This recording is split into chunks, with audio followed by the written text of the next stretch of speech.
Hi, Andrew. Hello, welcome. Oh, our speakers here, so I'm going to make sure that they are a co-host. There we go. Hi, Heather. Hi, Andrew. How are you? Doing all right. Nice to see Just you trying again. Yeah, likewise.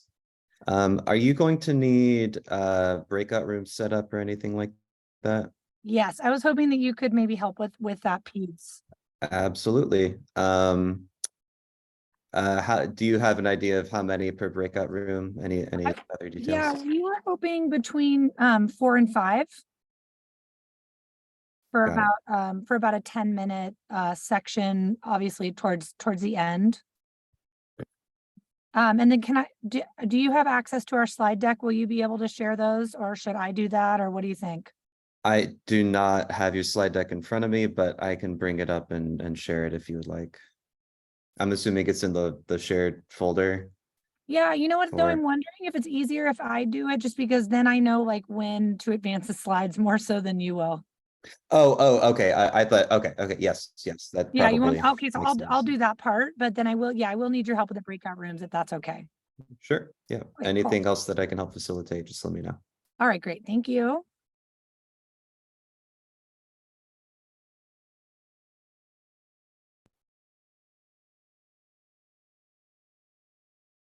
And should I make Libby, Jim, and Sarah co-hosts as well? Would that be helpful? That'd be great in case the wheels fall off. I might need some extra support, but I'm not anticipating that.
All right, I have 11:10, so I'm gonna go ahead and get started if that makes sense for the group. Welcome, everyone. Thank you so much for joining us this morning.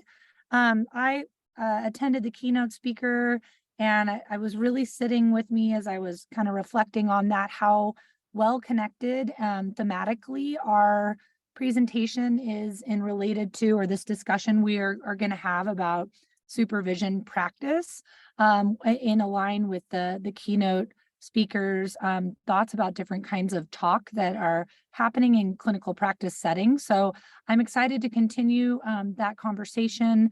I'm here with some of my colleagues and we'll introduce them in a little bit. The title really here is just this is the title page, and it kind of sets the tone for what we're going to be talking about, which is our efforts within our program at Cal Poly Humboldt to build culturally sustaining pedagogies in the clinical supervision practice, particularly with our university supervisors. So I know that in supervision, there's a lot of different terms that we relate, sometimes we call them teacher candidates, sometimes we call them student teachers. There's different words for mentor teachers. So if any point people get confused, we're all monitoring the chat as well. So feel free to ask for clarification there, or raise your hand and we can hopefully address some of the questions that you may have. Okay, I'm gonna, so this is kind of what we were planning for our discussion today. We're going to introduce ourselves and talk a little bit about norms for our discussion. We have a short land acknowledgement. I know Lisa did one in the beginning. We'll do our own version of that. I'd like you to, as supervisors, or put on your supervision hat. We're going to have a quick moment of reflection in which you reflect on your own efforts to include DEI language and culturally sustaining practices within your own supervision. And we're looking forward to hearing from you about that. But before we ask you to do that, we'll sort of define what our working definition of culturally sustaining pedagogies is. We're hoping to do a little bit of breakout room discussion, so you have an opportunity to speak in smaller groups about the things that we're presenting. And then we have some resources to share. They're also linked in the STENT agenda, like conference agenda, so you can access them there. And then we'd like to give you an opportunity to share out sort of your small group discussions, and then we'll wrap it up. All right. Okay, so I'll go ahead and introduce everyone. Was I the person who was introducing people? I think I am. Okay, Sarah's giving me a thumbs up, so I'm going to say that I am the person introducing people. So we all teach, these 4 presenters, including myself, we all teach at Cal Poly Humboldt. Currently, I'm here with Dr. Libbi Miller, who is our co-department chair. She specializes in literacy and a bunch of other stuff. Dr. Jim Woglom, who's our co-department chair. His specialty is art education.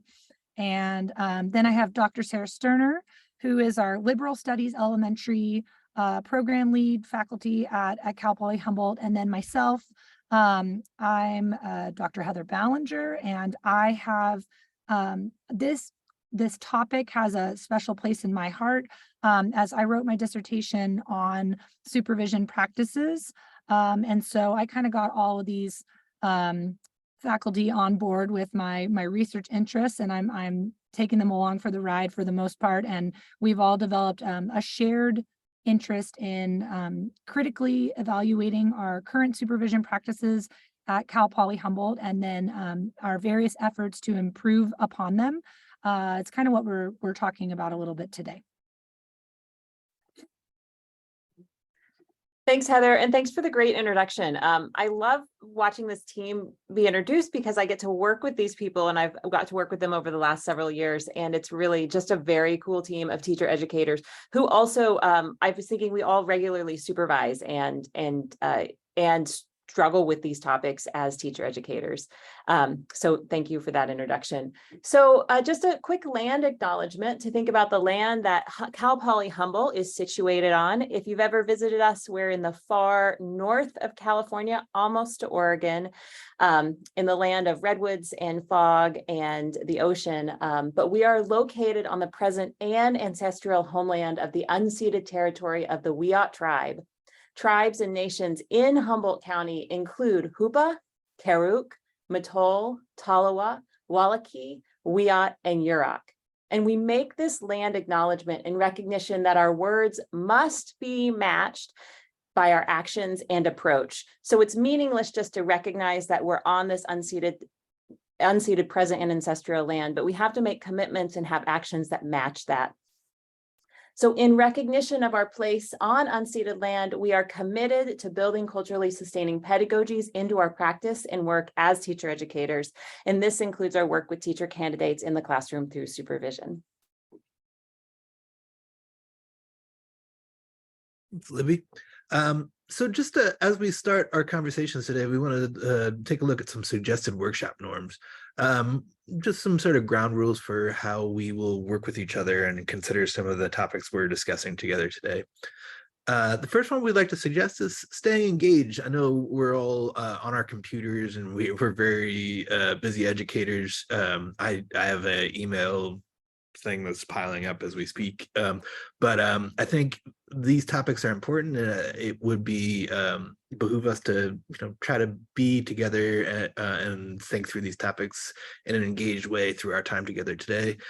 In that same way, thinking about speaking your truth. I mean, I think that there's a lot of stuff we're going to present and talk about today that has multiple avenues of thinking and caring and being in relationship to. So be comfortable in speaking to who and how you are in relationship to some of the topics that we are going to discuss.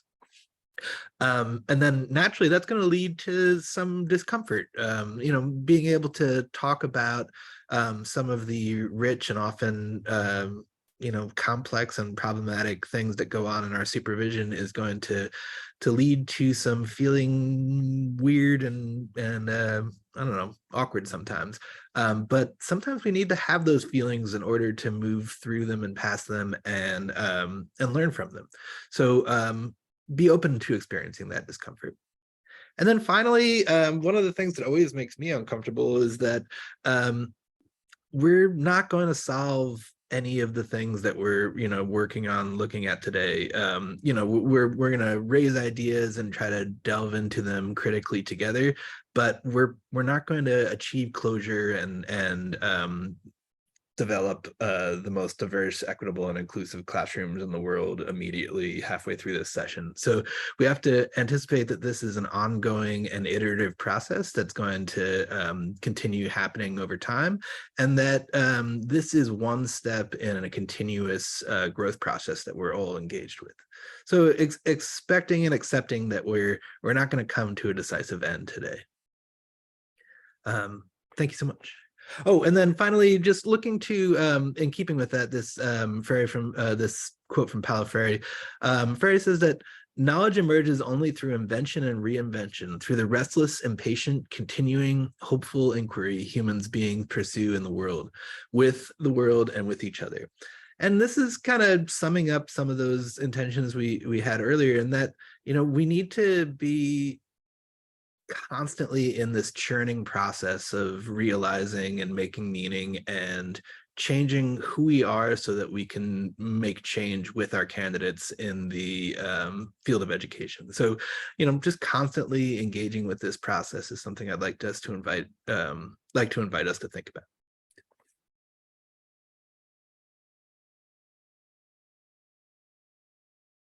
All right. So a little bit of background on just how we got started in this work. For the past 3 years, this group that I just introduced you all to, we have been working with a grant through the CSU Chancellor's Office.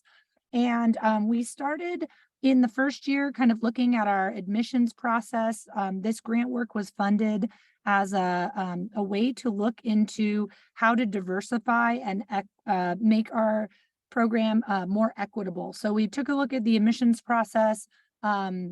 We broke down many of our systems related to enrollment and retention. And then from that work, kind of in year 2, and then most recently in this 3rd year of the work that we've been doing through this grant, is we have been looking at supervision, specifically the role of the university supervisor in developing equitable, culturally sustaining related conversations in the fieldwork setting.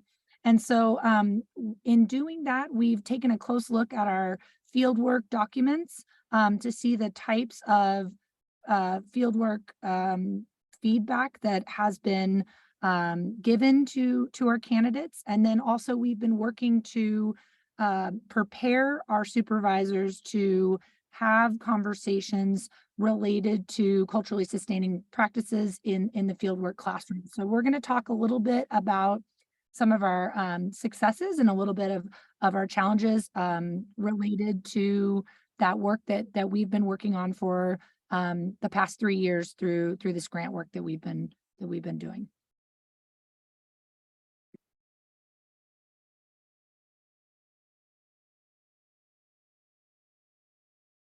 Okay, so we've started kind of sharing our path and our journey, and now we want to kind of have that come and connect to your journey and where you're at and thinking about your practices. So we're going to ask for you to take a moment to do some reflection and do a quick write, or just take a moment and think through, and we'll ask you to consider, in your role as a supervisor, in which areas do you emphasize and feel most comfortable providing coaching and feedback. And if you have time in this couple of moments of thinking through, consider why that area feels the most comfortable to you. And we've pulled out these 3 kind of focal areas: instructional practices, social and emotional support in the classroom, and culturally sustaining practices. So if you just take a moment, we'll do about 2 minutes to think through, jot down some ideas, and then we'll check back in with you.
How does that feel for reflective time?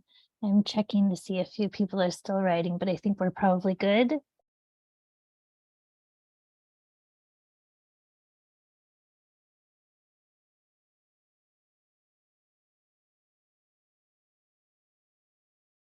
We would love for you to share, if you feel comfortable, just which number, 1, 2, or 3, that you focused on for your reflection and that you thought about, felt the most comfortable. And if you could just toss that 1, 2, or 3 into the chat, just kind of just share kind of where our group thinking is in this process. We would really appreciate that.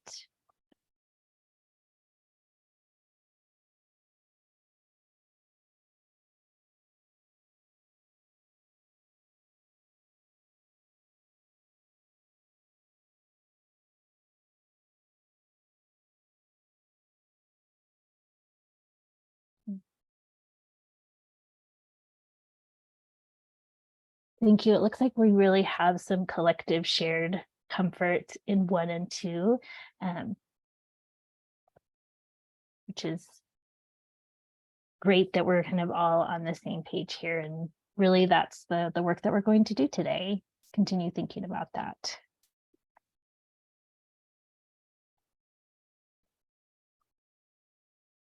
Thank you, Sarah. And just to share, also, we conducted the same survey with our supervisors, and we found really similar results, where with a lot of comfort in the first 2 areas, and then a lot of awareness that culturally sustaining pedagogies and practices are important, but also some figuring out of how do we make sure that this is incorporated. It's key to everything that we do, but how do we make sure as supervisors that we're giving a feedback in these areas?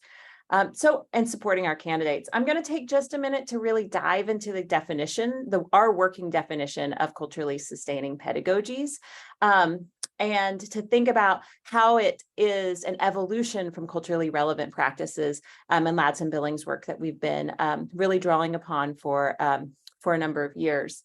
I'd like to note that we're using the plural form of the term pedagogies purposefully because it's not one pedagogy or one practice, but it's multiple practices and pedagogies that come together to define culturally sustaining practices. The term culturally sustaining pedagogies, or CSP, is coined originally by Django Paris in 2012, but it was further explored through Paris's work with Sami Alim through their dialogue and reflection about their work as educators and their experiences as students. Kelly Pizzio and her colleagues define CSP as teaching that helps culturally and linguistically diverse students develop and maintain cultural competence, academic success, and critical consciousness.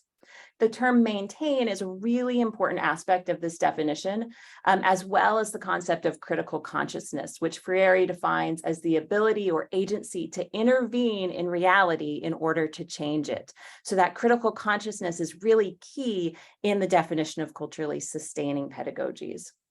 From Alim and Paris, culturally sustaining pedagogies is pedagogy that seeks to perpetuate and foster to sustain linguistic, literature, and cultural pluralism as part of schooling for positive social transformation. So there we see that social transformation coming again, along with the critical consciousness. In Alim and Paris's definition, I want to highlight just a few words to stick with us. The first is to sustain, which is to strengthen, to support, to make robust. The next is pluralism, referring to the different ways of knowing, being, coexisting, thriving, specifically in language, literature, and culture. And then positive social transformation, which again is linked to the idea of critical consciousness and the overarching goal of this work to being in transforming society. And Heather, could you take me to the next slide? So as I've mentioned, that CSP differs from culturally relevant pedagogy, and it really came out of a loving critique of Ladson Billings' work and other asset-oriented pedagogies like Moll and Gonzalez's work around funds of knowledge. So it's an evolution of these foundational works and really relies on them to progress this practice. Now, Alim and Paris emphasize that this is a loving critique of these asset-oriented pedagogies and that these lay the foundation for culturally sustaining practices.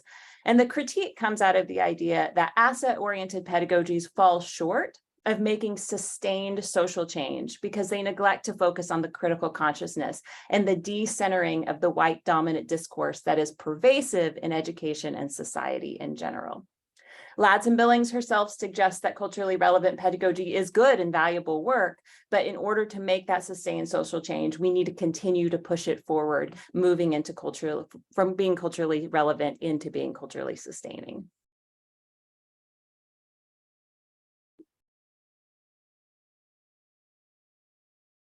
Sorry, I was on mute. There are also state requirements in relationship to teacher preparation in the TPEs that speak to a number of these ideas directly, and thinking about how not just those conceptual and beyond theoretical, the things we care about for our candidates are also required as part of their preparation journey and process. So I'd like to point to TPEs 2.2 and 4.1.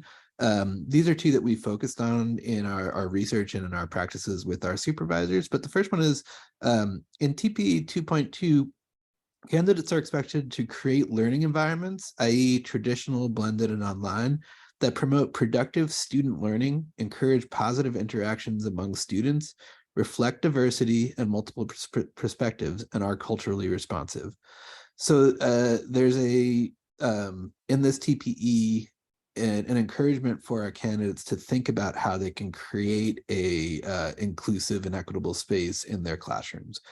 And then in TPE 4.1, there's again a requirement to locate and apply information about students' current academic status, content and standards related learning needs and goals, assessment data, language proficiency status, and cultural background for both short-term and long-term instructional planning purposes. So this speaks to that culturally responsive and culturally sustaining practices we're looking at, and that we need to encourage our candidates who are being prepared to be teachers to be thoughtfully responsive to the individual needs of each of the students in their respective classrooms, to be aware of what those academic and cultural needs are, and to responsively and iteratively engage with each of those students based on those needs. So these kind of encapsulate how our state requirements are tied to those culturally sustaining practices we just discussed. I'd like to point towards, oh, thank you, Sarah. Sarah's just put those TPs in the chat. We're going to have an opportunity to get into breakout rooms and talk about how those TPEs and some of those culturally sustaining practices play out in our own experiences as supervisors. So our questions to discuss are, what are your initial understandings of those TPs I just pointed out? In what ways can we guide our candidates to view these TPEs through a culturally sustaining lens? And this has been not only the focus of our research for the last couple of years, but it's also been a really challenging conversation. Is how do we take those? I mean, there's sort of a legalese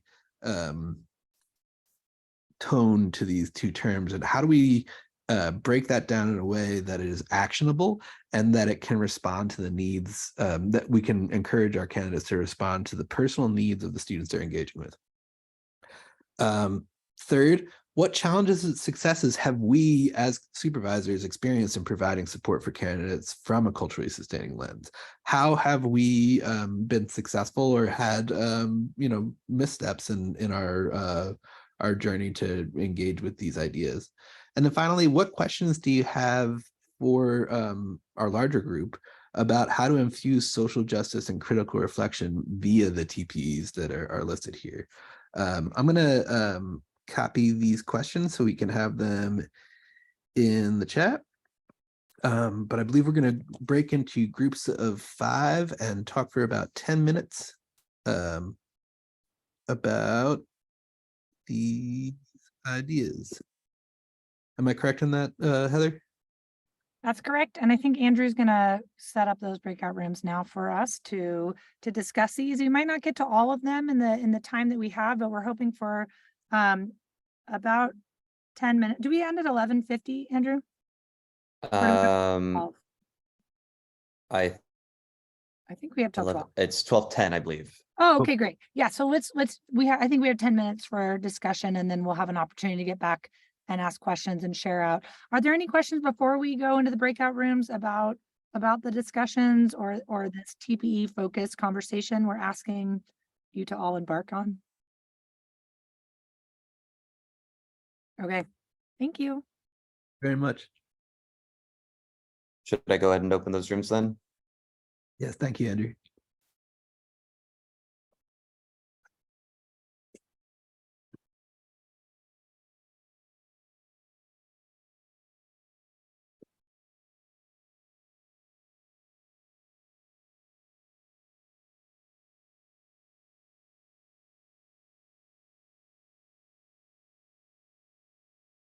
And I think if y'all want, you should be able to join any room.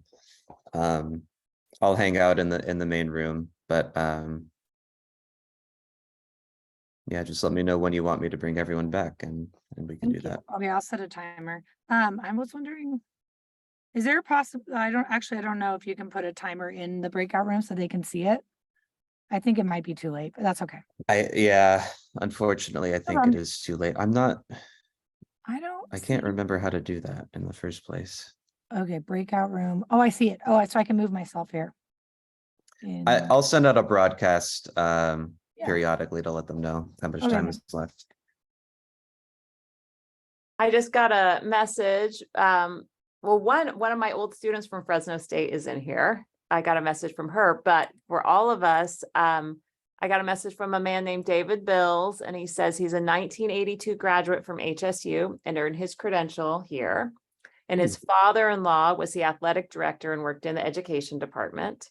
And he's glad to see the good work being done here. He was a high school administrator and teacher for 31 years, and now he's a supervisor at Jessup University. Oh, cute. He says, "Go Jacks." I always get like a couple DMs about my background and I'm like trying to spread the word about Sassy Sasquatch over here. Maybe you could edit it and give her a name tag. Right? I think they need a name tag. I want to give them I want like a little vest, like a little plaid vest, maybe a backpack. I could go on. Yeah. There's a little rat type thing called the Martin. That there's like a bunch of folks trying to. Is it local to Humboldt? I just want it to be something local that's not just chopping down trees. No, yeah, it's a local. It's not really a rat. It's more like a weasel. It's real cute, but there's a Martin contingent. I'm here for it. I'm here for the Martin. I like a Martin. Mhm. I was just having someone just pitched it to me the other day, and I like that anybody watching this recording is getting this bonus content. I forgot. Um, I'm gonna check in this group room. I'm gonna go into room 4 and see how people are doing. Okay, I'll find a room too. Okay. That's this. Yeah. Okay. It's gonna stop my screen share.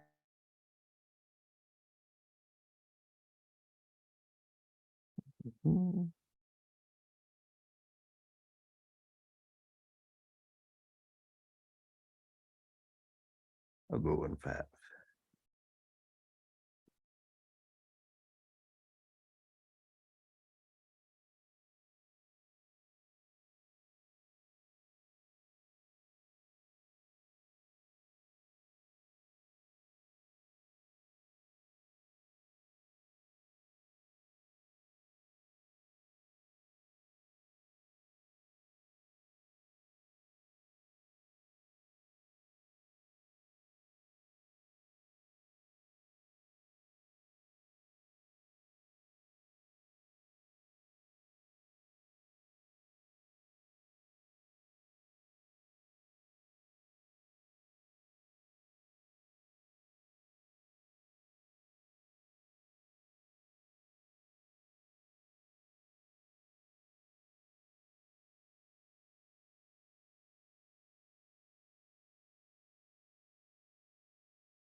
Hi, Laura. I'm gonna go ahead and assign you to a breakout room. I think that folks are talking about this. I'm gonna post it in the chat.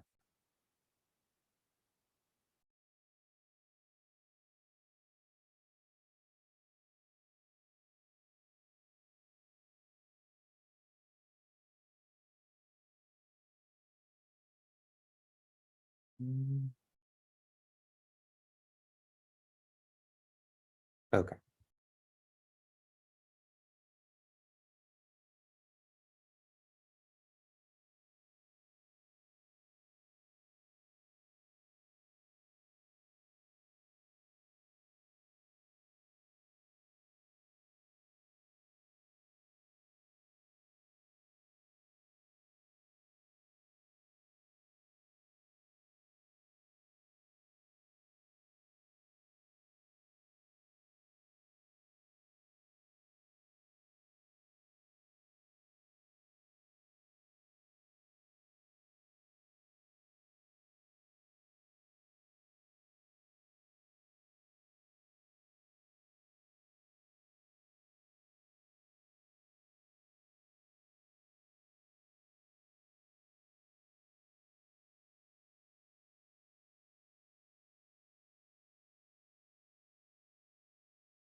Sometimes when the teacher comes in, it sort of ends the conversation. They're like, is that Yeah. right? I'm like, there's no wrong. We're just Yep. talking. I've been on both ends of that. Yeah. Yeah, totally. But I teach online for my methods course, and it totally is that, like, all conversation stops when I step in. I'm like, can I just, sometimes turning off my video helps. It's like I'm less of a Mm. intrusion, but anyways. Did you all get enough people to create links for tomorrow? I know Lisa was looking for people. Yeah, I Okay, think good. we have a facilitator for everything. Okay, good. And did that article that we work on ever get published? The book chapter. Yeah. I think the book is supposed to be coming out at the end of the summer, if I remember Okay. correctly. I'm sure Lisa will send us an update. I just hadn't heard Yeah. about it for a while. I know things like that like take a long time to kind of process through. Yeah. It's my first publication. Are you exciting. finished with your dissertation yet? Or you're going through the PhD? No. No, I advanced to candidacy like 2 months ago. So I'm starting my dissertation work. Oh, congratulations. That's great. Are you doing it on Yeah. supervision also? Yep. Cool. Cool. Yep. I have 2 minutes on my thing. Oh, right. Sorry. I'm supposed to. It's okay. Honestly, based on the 2 breakout rooms that I went to, we could probably shut them down and recalibrate for a share out. Oh, okay. I just sent the message saying 2 more minutes, but okay. Yeah, sorry. Having to do a lot of tech support essentially.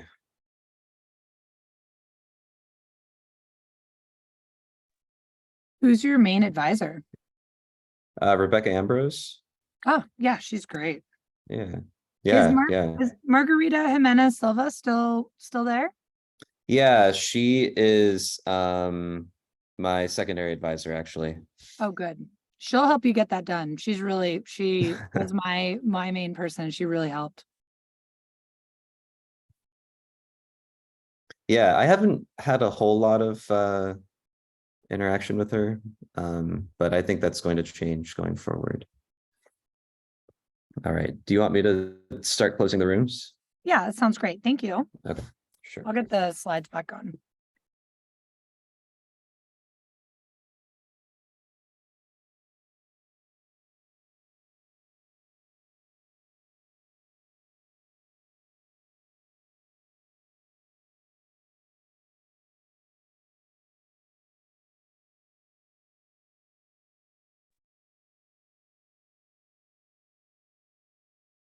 My group was still in the throes of deep conversation, really good conversation, which is a good sign. I hate that they had to leave.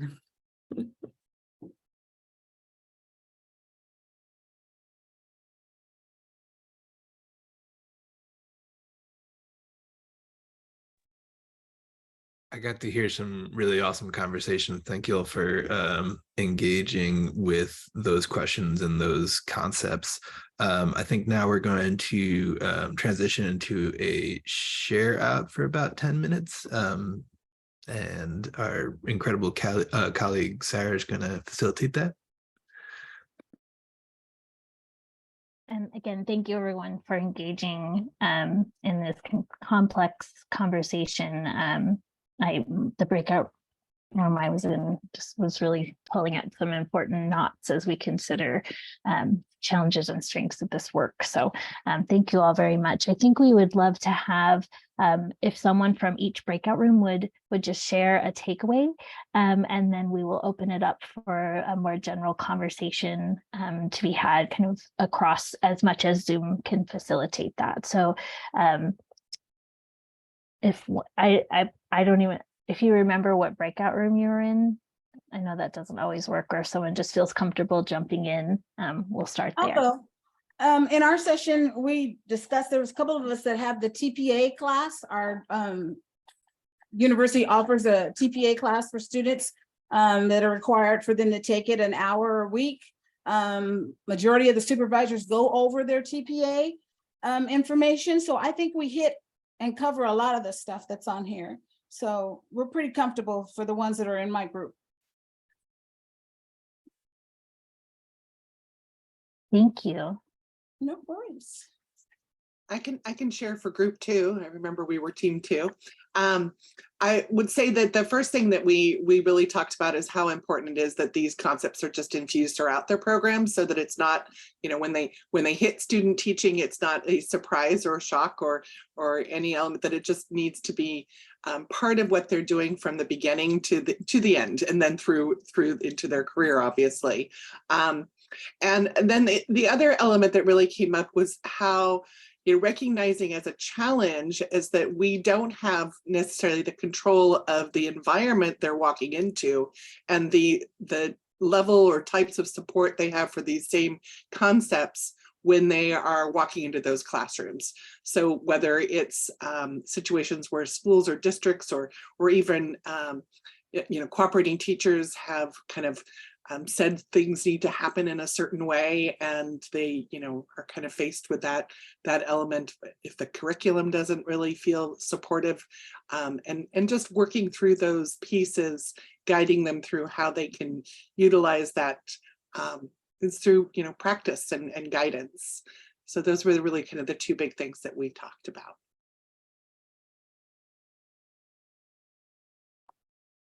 Nice, thank you. And we have a question in the chat. I'll bring it back around after we've heard from all the groups, but thank you for sharing that. Group 3 or someone else, if you feel comfortable.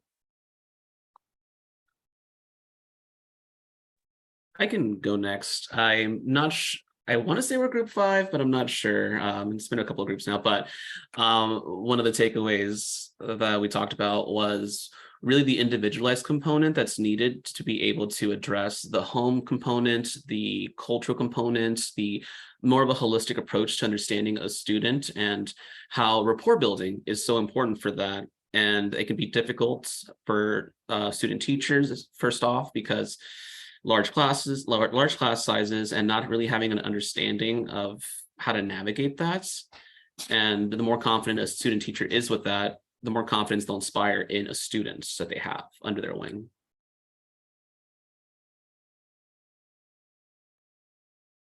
Thank you. Would someone else like to share from their group? I think I can share for group 3 because I kind of dominated. I was talking about my first grade class that I had that had no Caucasian students, 28 kids, 2 Hispanic, the rest were Asian from different parts of Asia. Amazing job that these 2 the teacher and the student teacher did, handling the variants. We had English, no English. We had little, you know, parental education to high parental education. And it was working with the parents and teaching the children with respect and love that I was very, very impressed with this classroom. And I'm going to have the same mentor teacher this fall. I'm looking forward to another first grade group with her. Very effective. I'd just like to say something that came up with you mentioning the fall. I think for the student teachers who go in January for the spring, I think it's a double challenge because their teacher already knows the students. And so getting to know them again, for them to learn what the students are and to break through the shell that maybe the mentor teacher has built, I think makes it doubly challenging for them. And we need a lot of conversations in our seminars or in our debriefing sessions to make sure that they can build what they know should be there if it is there or if it's not, to introduce it. Yeah, our program has beginning student teachers one semester, and then they finish the same with the same mentor as an advanced. But if it's like this fall is a student teacher from the spring to the fall, it's not fall to spring, this particular one I'm going to see. But yeah, they do have to do 2 semesters.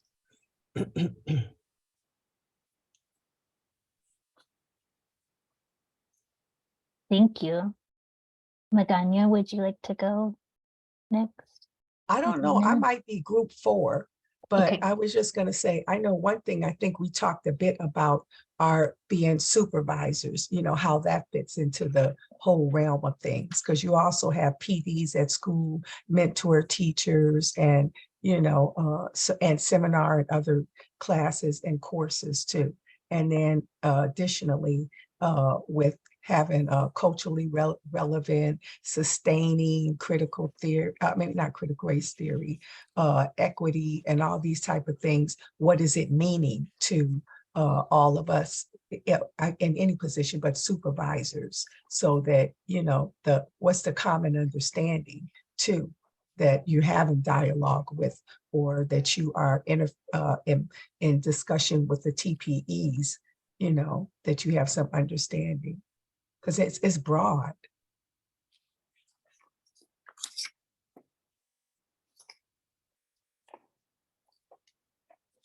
Thank you, Edwina.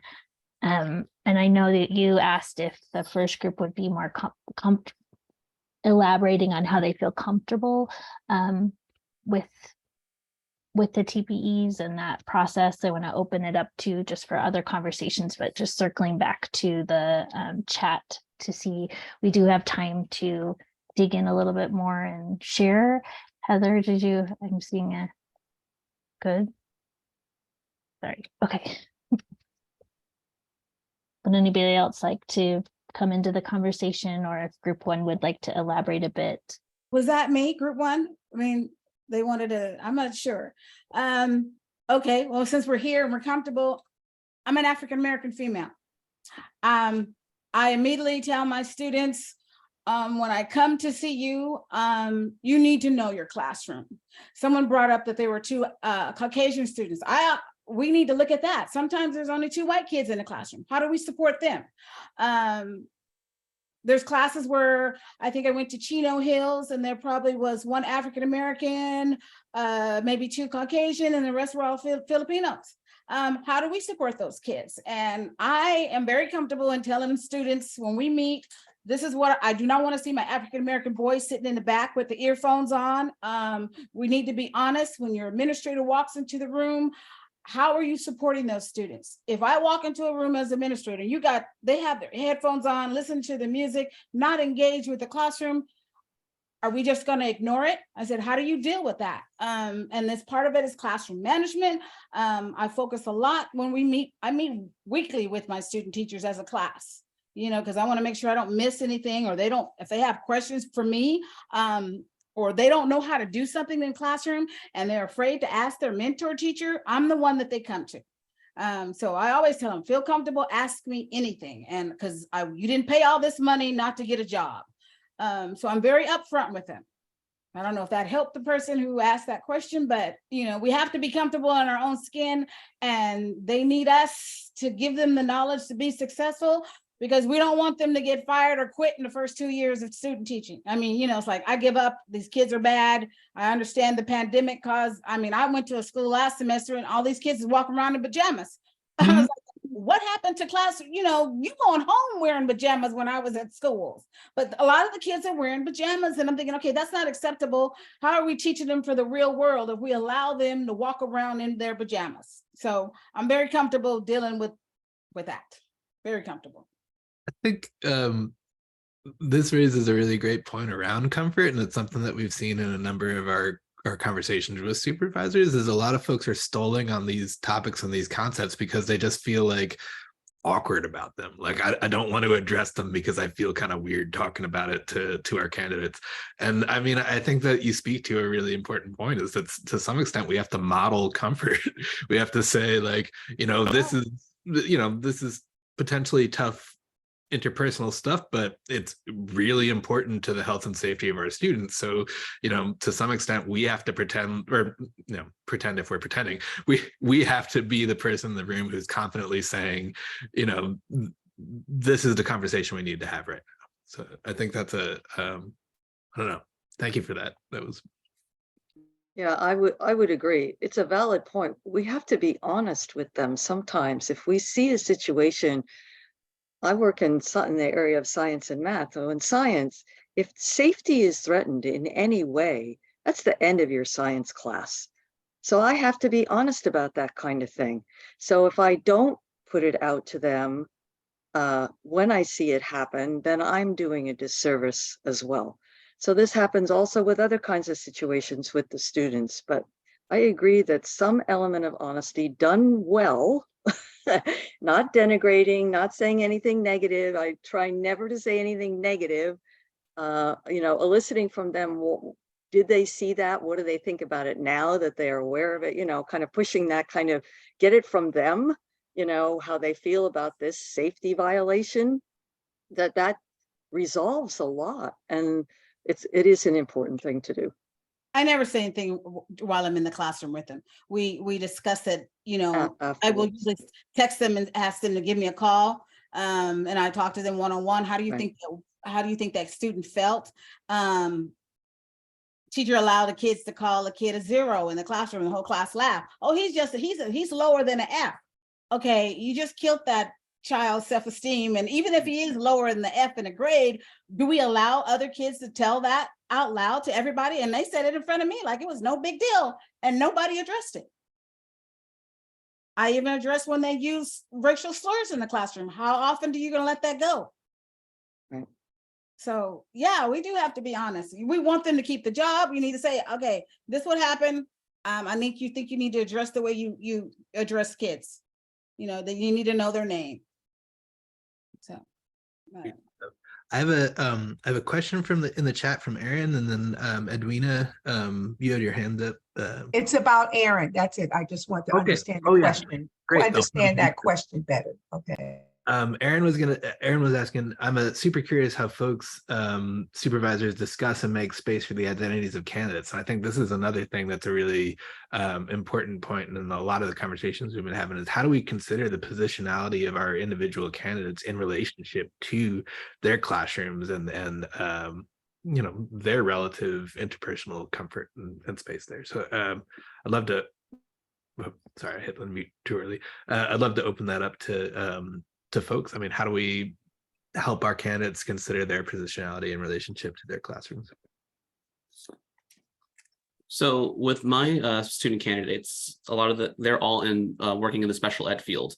And a lot of them get into that field because they've had family members that have been involved in that to some degree. They have a brother with ADHD, with emotional disturbance, things like that. And so being able to have them reflect on what that looked like in their own lives growing up with this family member and how that applies to their students now. And that's why they're doing this, because they want to give back. They are these wounded healers. And so having that kind of narrative really helps to provide a more compassionate lens, which really, in my opinion, helps prevent burnout. We had an experience with one of my former students who's now 24. He's autistic, and he is a math biology major. And we found a classroom for him at my former school with a math teacher who has a brother with autism. And the university supervisor had a child with autism. And it was a very successful environment for Matthew. He has, he's high functioning, but he's socially inept, as you would expect. But he has maintained his student. He finished his program, and he has been a successful substitute teacher while waiting to get a position in the district. So that was a collaborative placement.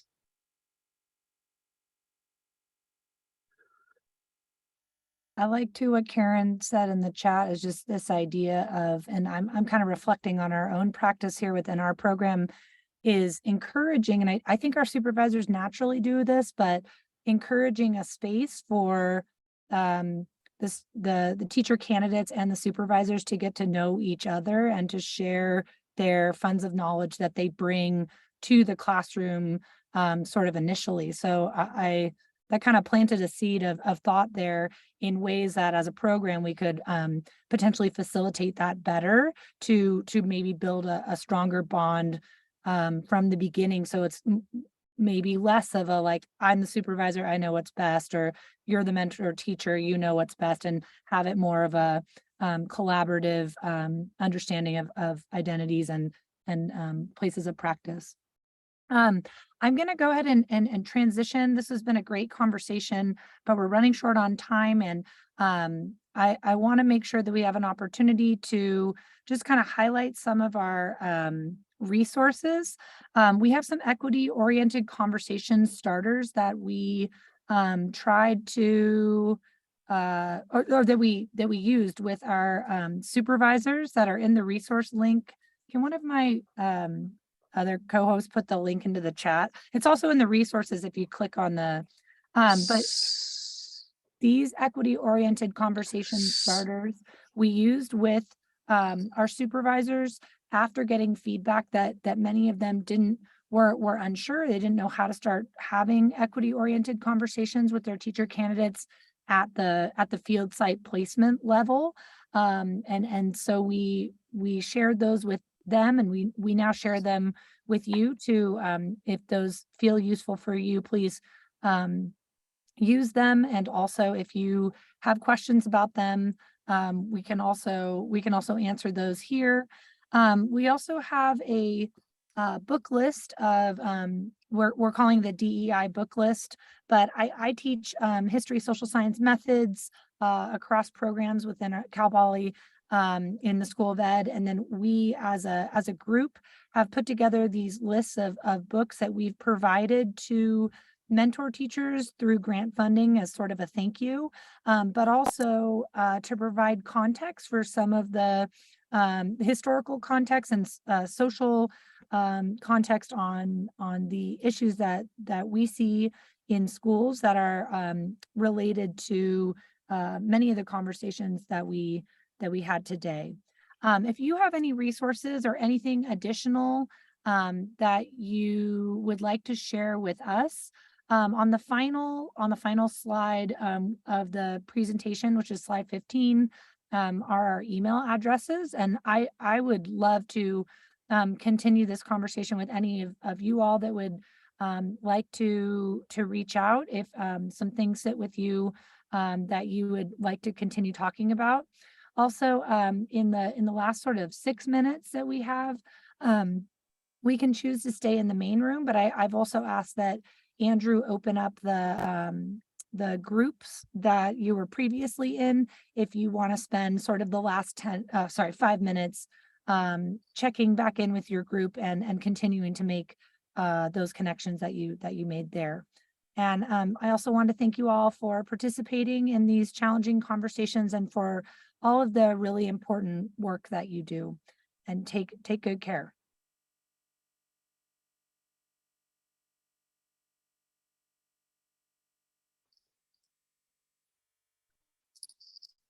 The work that you do. Should I open up those rooms again? Oh, there we go. Thanks.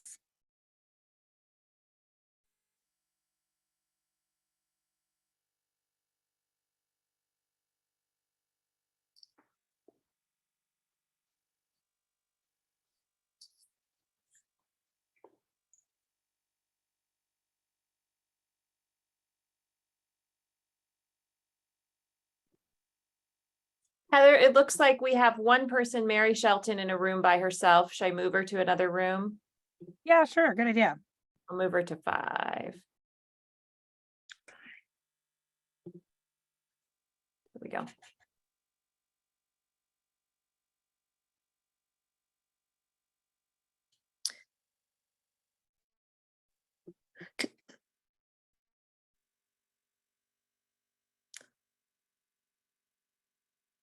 Can I ask what the alphabet soup DEI is? I'm trying to work that one out. DEI stands for diversity, equity, and inclusion. Thank you. There's a lot of acronyms in education. It's kind of silly. I agree. know. The There are soup is some- very thick. The soup is so thick. There are some campuses that call it EDI. So then that always throws me too. So the soup can also just be a mix in the individual bowl.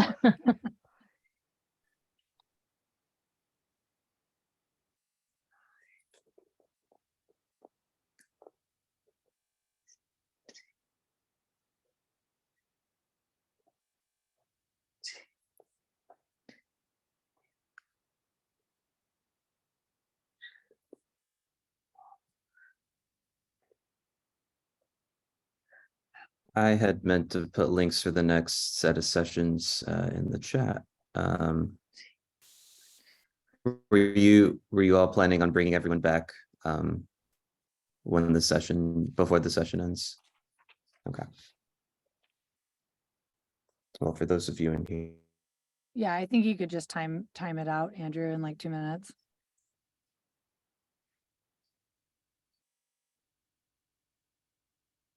I really enjoyed joining the breakout room. The supervisors had so much to share and just really rich stories and experiences.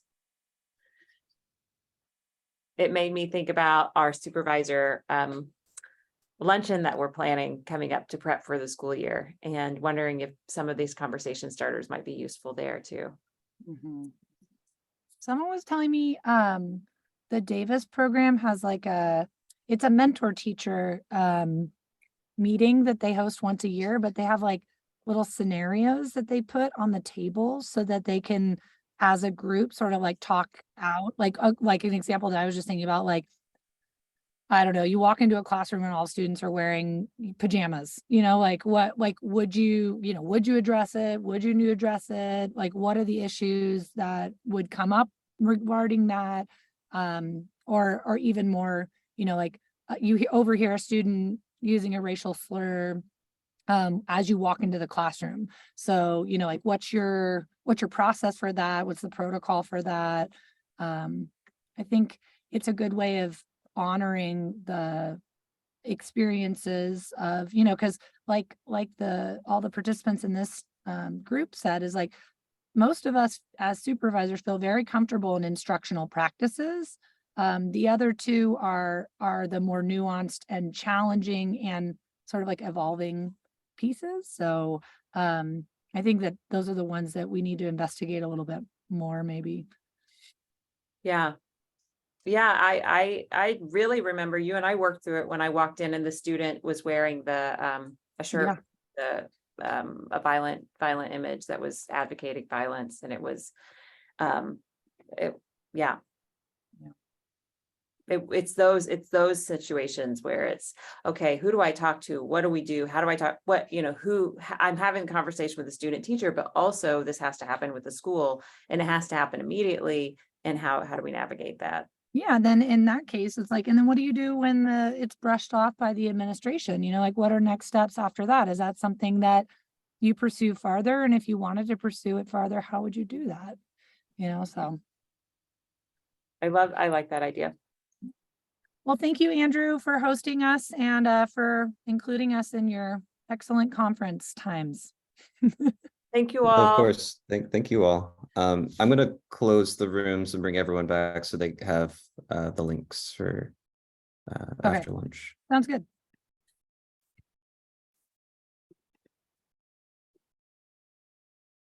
And we can wave goodbye at everyone too.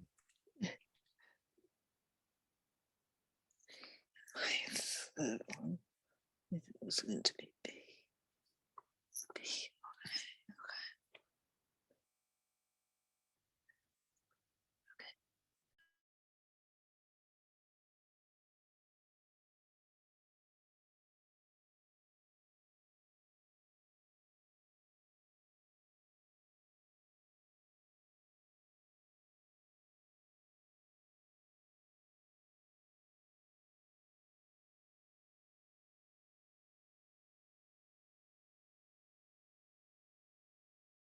All right, I think we were just going to wrap it up and make sure that everyone sees the short break that's happening from 12:10 to 12:40, and then Andrew put the links for the 2 following sessions after the lunch recording. And thank you all again, and have a great rest of your conference. I look forward to seeing you all in different conversations.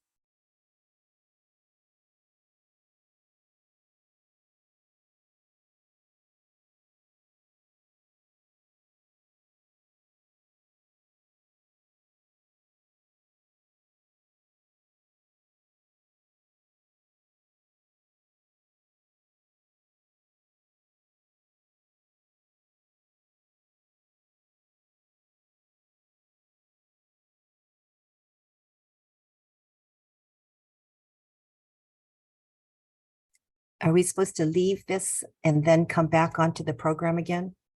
Yeah, we're gonna have a short break from Yeah. 12:10 to 12:40, and then sessions 3A and 3B will start at 12:40. So will this all be left open? Because I had to reboot last time. I had to go back to the program and start over. I guess I'll just leave it. The Zoom call, it'll be a different Zoom call for the Uh-huh. next set of sessions. So I'm gonna close this one out once Okay, folks I'll go back to have the left. original program. Thank you. Thank you, Andrew. Mhm. Yeah, sure thing.